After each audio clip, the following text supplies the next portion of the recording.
mga gabi na tahimik lang ang bahay. Tapos bigla mong maiisip ang isang tanong na hindi mo naman sinasabi kahit kanino. Pabigat na ba ako? Hindi ito tanong ng tamad. Hindi ito tanong ng walang utang na loob. Ito ay tanong ng isang senior na may malasakit. Isang taong ayaw maging dahilan ng hirap ng pamilya. Isang taong gustong tumanda ng may dignidad. Maraming seniors ang hindi nagrereklamo. Tahimik lang sila. Ngumingiti kahit may kirot. Umaayon kahit pagod na. Pero sa loob-loob nila, may takot. Takot na dumating ang araw na parang istorbo na lang sila. Na parang kailangan silang alagaan imbes na makasama. Kaya mahalagang pag-usapan natin ito. Hindi para iparamdam na may mali sa pagtanda, kundi para ipakita na may mga simpleng gawi na pwedeng gawin para manatiling magaan sa loob ng bahay at magaan sa sarili.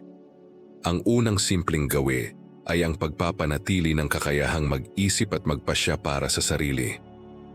Maraming seniors ang unti-unting nawawalan ng boses sa bahay. Hindi dahil pinapatahimik sila, kundi dahil nasanay na lang silang sumunod. Kapag tinanong kung ano ang gusto, ang sagot ay kahit ano. Kapag tinanong kung anong oras kakain, ang sagot ay kayo na ang bahala. Sa umpisa parang mabuti ito. Wala kang iniisip, wala kang problema. Pero pag tumagal, may nawawala. Nawawala ang pakiramdam na may kontrol ka pa rin sa sarili mong buhay. At kapag nawala ang pakiramdam na iyon, nagsisimula ang lungkot. Hindi mo kailangang ipaglaban ang bawat desisyon. Hindi mo kailangang makipagdebate. Pero mahalaga na may mga bagay na ikaw pa rin ang pumipili. Kahit simple lang, anong damit ang isusuot mo? Anong oras ka magpapahinga? Anong simpleng gawain ang gusto mong gawin sa araw na yon? Kapag nakikita ng pamilya na kaya mo pa ring magdesisyon, mas nagiging kampante sila. Hindi ka nila tinitingnan bilang pabigat. Tinitingnan ka nila bilang isang taong buo pa rin ang isip. Ang ikalawang simpleng gawi ay ang pagpapanatili ng kahit kaunting gawain araw-araw. Maraming seniors ang iniisip na ang pagtanda ay pahinga na lang, na wala nang kailangang gawin. Pero ang totoo, ang katawan at isip ay kailangan pa rin ng galaw. Kapag buong araw ay nakaupo ka lang, mas bumibigat ang pakiramdam. Mas dumarami ang iniisip. Mas tumitindi ang pakiramdam na wala kang silbi. Hindi dahil wala ka talagang silbi, kundi dahil wala kang pagkakataong maramdaman na may silbi ka pa. Hindi kailangang mabigat ang gawain. Hindi kailangang mapagod ka. Pwede itong magayos ng mesa, magdilig ng halaman, magluto ng simpleng ulam, magtiklop ng damit. Kahit maliit na gawain, malaking bagay ito sa isip. May isang senior na nagsabi na simula nang siya ang nag-aasikaso ng almusal, mas gumagaan ang pakiramdam niya. Hindi dahil mahirap ang ginagawa niya, kundi dahil may hinihintay siyang gawin paggising. May dahilan siyang bumangon. Kapag may ginagawa ka, mas malinaw ang isip, mas magaan ang loob, at mas ramdam ng pamilya na may ambag ka pa rin sa bahay. Ang ikatlong simpleng gawi ay ang tamang paraan ng paghingi ng tulong. Lahat ng tao, kahit bata, kahit matanda, kailangan ng tulong paminsan-minsan. Hindi kahinaan ang humingi ng tulong. Ang problema ay kapag ang paghingi ay puno ng sama ng loob. May mga seniors na kapag humihingi ng tulong, may kasamang reklamo, may kasamang galit, may kasamang lungkot na parang sumbat, hindi nila sinasadya. Galing lang ito sa pagod at takot. Pero kapag ganito ang paraan, nagiging mabigat ito sa kausap. Hindi dahil ayaw tumulong ng pamilya, kundi dahil nasasaktan din sila. Malaking pagbabago ang nagagawa ng mahinahong paraan. Kapag sinabi mong nahihirapan ka lang ngayon at kailangan mo ng konting tulong, mas bukal sa loob ang pagtulong. Kapag may kasamang pasasalamat, mas gumagaan ang loob ng lahat. Hindi mo kailangang magpanggap na malakas ka palagi. Kailangan mo lang maging malinaw at maayos sa pagpapahayag ng pangangailangan. Sa susunod na bahagi, pag-uusapan natin ang iba pang simpleng gawi na may kinalaman sa ugali at pakikitungo sa loob ng bahay. Kung paano manatiling magaan kasama. Kung paano iwasan ang madalas na hindi pagkakaunawaan. at kung paano mapanatili ang respeto kahit nagbabago ang lakas ng katawan. Kung nakarating ka hanggang dito, ibig sabihin mahalaga sa iyo ang pagiging mabuting senior at iyan ay isang magandang simula. Kung ikaw ay nandito pa, comment 1 kung nakikinig ka pa. Sa unang bahagi, napag-usapan natin kung paano nagsisimula ang pakiramdam ng pagiging pabigat. Hindi dahil wala kang halaga, kundi dahil unti-unti mong nararamdaman na parang lumiit ang papel mo sa loob ng bahay. Ngayon naman, itutuloy natin ang usapan sa mas sensitibong bahagi ng pagtanda. Ito ang mga gawi na may kinalaman sa ugali, emosyon at pakikitungo sa mga kasama sa bahay. Maraming seniors ang hindi namamalayan na ang pinagmumulan ng tensyon ay hindi pera o kalusugan, kundi emosyon na hindi na ilalabas ng maayos. Kapag masakit ang katawan, mas nagiging sensitibo ang loob. Kapag may takot, mas madaling masaktan. At kapag madalas masaktan, minsan nagiging mabigat ang samahan kahit walang gustong manakit. Isa sa mga simpleng gawin na malaking tulong ay ang pag-aaral kung kailan magsasalita at kailan mananahimik. Hindi ibig sabihin nito ay manahimik ka na lang palagi. Ang ibig sabihin nito ay pumili ng tamang oras. May mga sandali na pagod ang lahat. May mga sandali na mainit ang ulo. Kapag doon inilabas ang sama ng loob, kadalasan ay nauuwi sa hindi pagkakaunawaan. May mga seniors na nagsasabi ng ganito. Wala naman akong masamang intensyon pero parang lagi silang naiinis. Ang totoo, hindi ang mensahe ang problema kundi ang timing. Kapag natutunan mong maghintay ng tamang sandali, mas naririnig ka, mas naiintindihan ka, at mas nirerespeto ka. Ang isa pang mahalagang gawi ay ang pag-iwas sa paulit-ulit na pagbanggit ng sakit at hirap. Hindi ito nangangahulugang itago mo ang nararamdaman mo. Kailangan pa rin ng bukas na komunikasyon. Pero kapag ang bawat usapan ay nauuwi sa reklamo tungkol sa katawan, unti-unting bumibigat ang pakiramdam ng mga nakikinig. May isang lolo na nagsabi na napansin niyang tuwing kakain sila, lagi niyang binabanggit ang masakit sa kanya. Hanggang sa isang araw, tahimik lang ang mesa. Doon niya naintindihan na hindi sila galit sa kanya. Napapagod lang silang makarinig ng parehong usapan araw-araw. Mas magaan sa pakiramdam ng lahat kapag balanse ang usapan. May kwento, may tawa, may alaala. Hindi lang puro hirap, hindi lang puro sakit. Kapag nagagawa mo ito, mas nagiging magaan kang kasama at mas masaya ang samahan sa bahay. Isa pang simpleng gawin na madalas makaligtaan ay ang pagpapakita ng pasasalamat. Kapag tumatanda na, minsan iniisip natin na natural na dapat tayong alagaan. Natural na dapat tayong intindihin. At totoo naman iyon. Pero hindi ibig sabihin na hindi na kailangang magpasalamat. Malaking bagay ang simpleng salamat. Salamat sa paghatid. Salamat sa pagluto. Salamat sa pag-alala. Ang mga salitang ito ay parang langis sa makina ng relasyon. Pinapadali nila ang galaw. Pinapakalma nila ang emosyon. May mga anak na nagsasabi na masaya silang tumulong. Pero mas lalo silang ginaganahan kapag nararamdaman nilang pinapahalagahan sila. Kapag may pasasalamat, nawawala ang pakiramdam na obligado lang sila. Ang susunod na gawi ay ang pag-iwas sa pagkukumpara.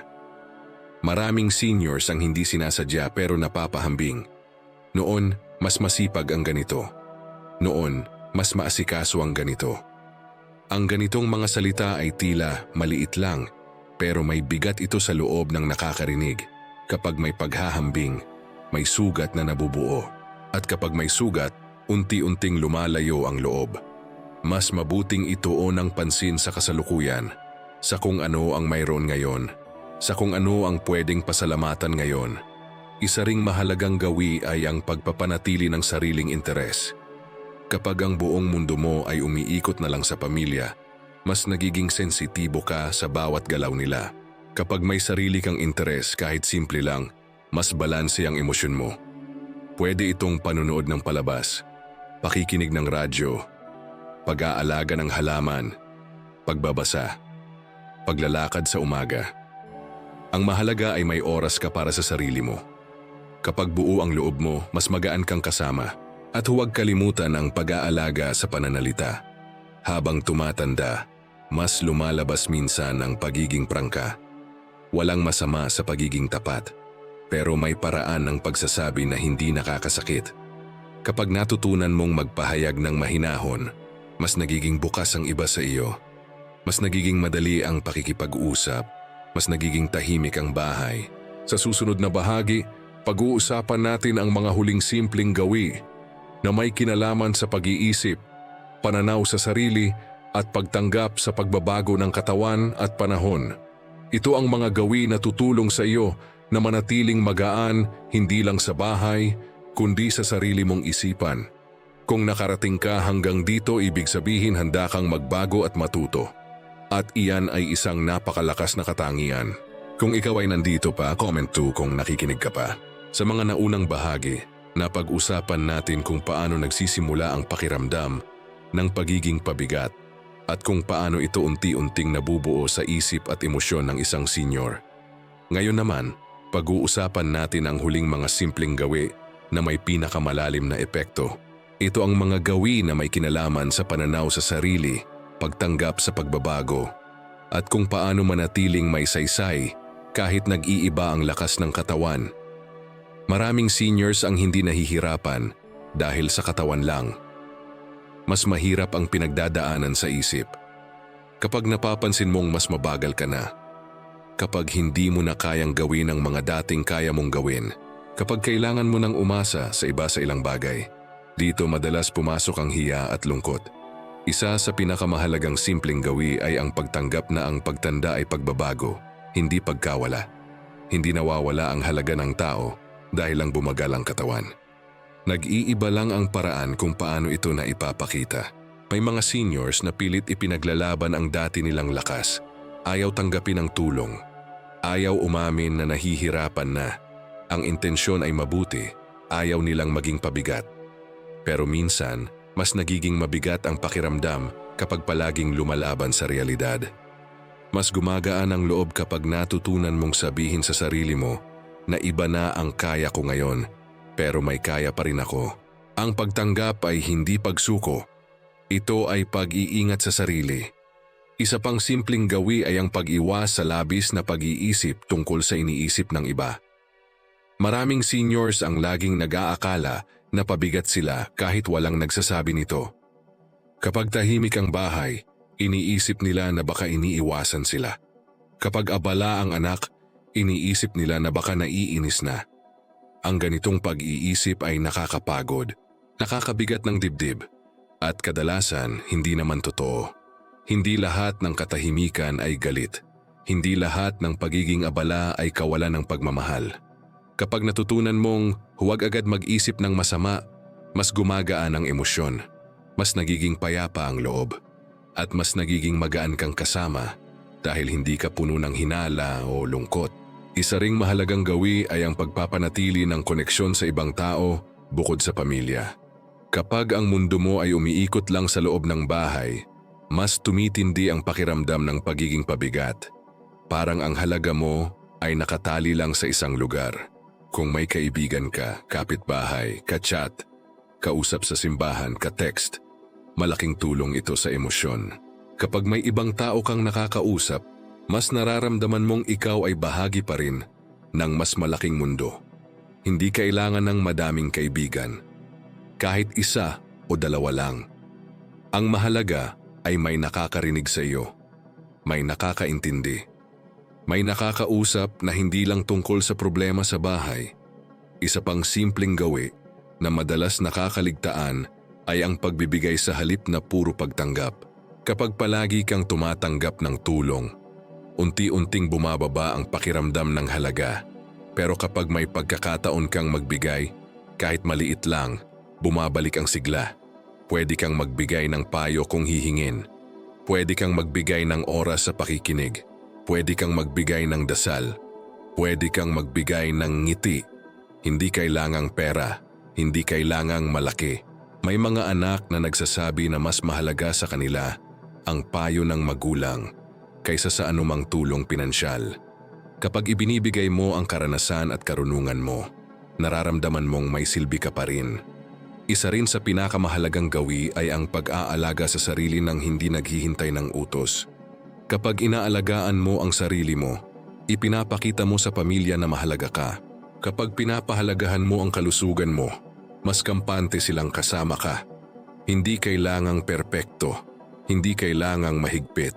Simpleng pag-inom ng tubig, simpleng paggalaw, simpleng pahinga, simpleng pag-iwas sa sobrang stress. Kapag inaalagaan mo ang sarili mo, mas nagiging magaan ang samahan. Dahil alam ng pamilya na hindi mo sila pababayaan sa pamamagitan ng pagpapabaya sa sarili. Sa puntong ito, mahalagang sabihin ang isang katotohanan. Ang pagiging pabigat ay hindi nasusukat sa edad, lakas o pera. Nasusukat ito sa kung paano mo tinatrato ang sarili mo at ang mga taong nasa paligid mo.